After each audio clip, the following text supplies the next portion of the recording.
خسخورم مناطق محروم. اوی دستم سو. اما افسوس. میشه پاتت دهن من برداشت. بده من بالا رو بگیرم. دوستان بده من.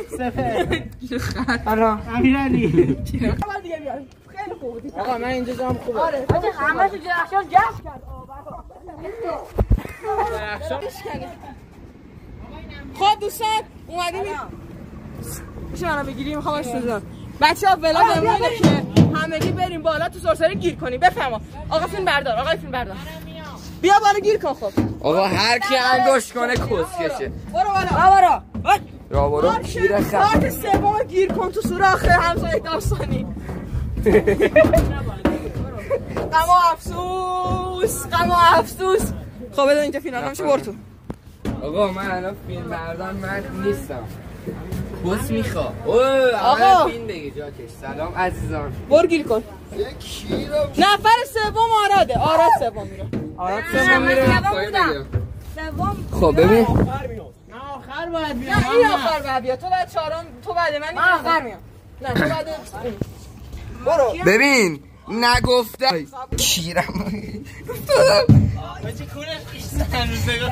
آقا آروم باشی دوستان. آروم من دارم نفوذ میکنم. اگه دارم میرم واقعا. آقا من میرم همون رشته. واجی ویوان چطوری گیر میکرد کسکش. آروم بیا.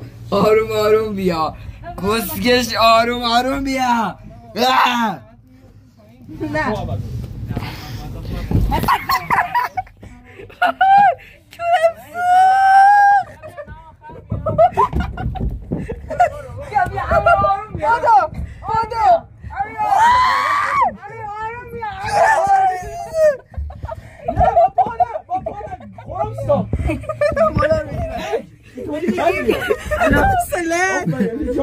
ببین پای کم بیا پا نیا.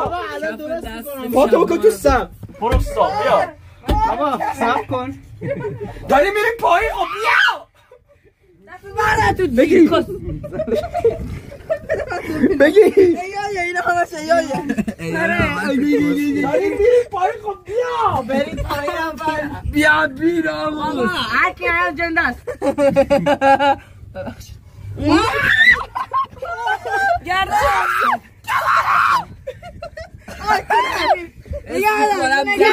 گوشیم رفت کلیه.